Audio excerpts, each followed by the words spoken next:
Hey guys, had our first chance to take a look at one of the Desertech bullpups, the MDR. Actually looks like it has a lot of cool features to it. So the guns are all built for 308 with conversions available for 223. They do that by actually having a magwell insert. So you've got the same basic lower frame down here.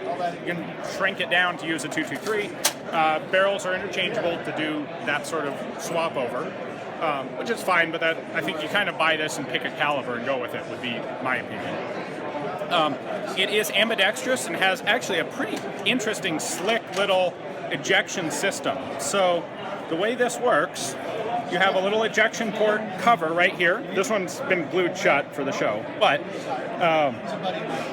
what happens is we have an ejector in this side.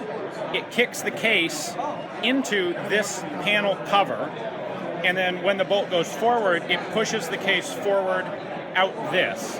Let me finish a couple other features and I'll see if I can pull this off. That's something I'm not really used to yet. Bolt handles are ambidextrous.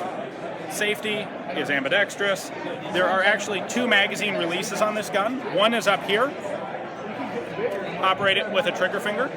The other is back here, like the Tavor, like the KelTec. What we were happy to see on this was that it's recessed enough and sticky enough that it doesn't really seem like something you'd accidentally engage. You grab the mag, depress the button, pull the mag out, and then your bolt release is right back here under the mag. So when you change mags, put the new mag in,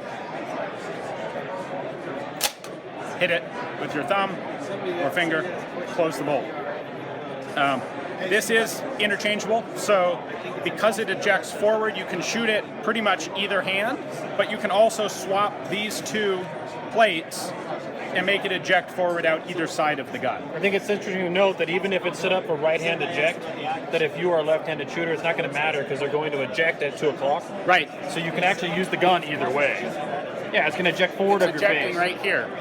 But if you wanted to administratively switch it to the other side, all you do is swap those plates. Right. Yeah. And for example, as a lefty, I would do that, but then if I needed to shoot from my right shoulder, I can still do that fine.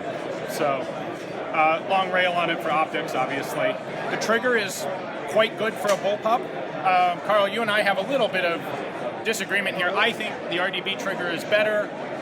I would say the RDB trigger is better, but this, if you're used to just a stock AR trigger, that's what this feels like to me. Yeah. And which is, for a bullpup, fine. It's a hell of a lot better than an AUG trigger. Right. It's not as good as the RDB, but it feels okay. Yeah.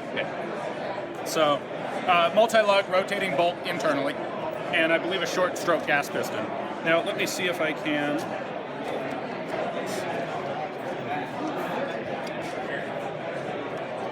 There we go.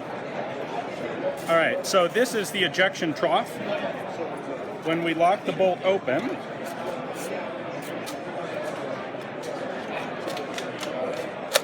right there's the ejector coming forward. So that thing kicks a cartridge case into this area. You can see we've got the little ejection port door at the front. When I release the bolt, this lug on the bolt then grabs the back of the empty case, shoves it forward, pops this door open, ejects the case, and then closes the door. It's an interesting, almost simplified twist on the FS2000 mechanism. Okay. In terms of storing the spent cartridge case somewhere until another force forces it out of the gun forward, right, instead of anywhere else. Now, in this case, we should be clear, this is all happening. You never have an empty case left in the gun. This is, the first part is the rearward travel of the bolt, the full ejection is the forward travel of the bolt. Unlike the FS2000 where you could stack up a pile of cases. 3 or 4 rounds before it actually ejects, it's spilling out the front. Right, this one's going to eject every round. Yep. Seems to handle very well.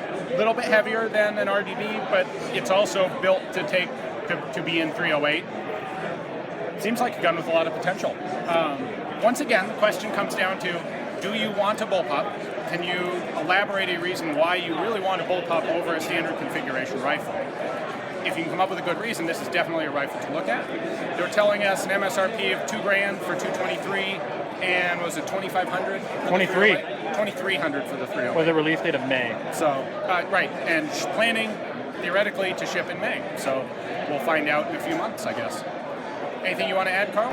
Yeah. So one of the things that the Tavor had as a selling point, or what they always did, was the quick magazine change and reload. In that in the Tavor you have this, unfortunately, easy to bump mag release, which is better on this, and then they have this little lever in the rear so that when you put the magazine in, you hit it with your thumb, which immediately chambers around. Well, they've kind of mixed the best of both worlds on this, actually. So with the bolt lock back, we're now essentially empty.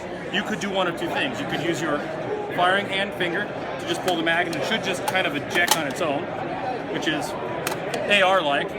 That being said, I don't really believe in drop-free mags, but you can do the same thing with retention, where you get back here with your thumb or with your finger, push enough, you can actually extract the mag and retain it. But as you pull up a loaded mag, this is where it gets Tavor-like. As you put it in, you just hit it with your thumb, which is exactly what you do on the Tavor, which gives you AR-15, close to AR-15 reload speeds, and with practice maybe even faster than you would have with a traditional bullpup or other earlier bullpup design. So I think they've taken the Tavor concept and actually dramatically improved it. I would agree. Yeah, so this is interesting, and I would like to get our hands on it to put it through some actual practical paces. But as it stands right now, this seems like a very good contender. I agree. Yeah.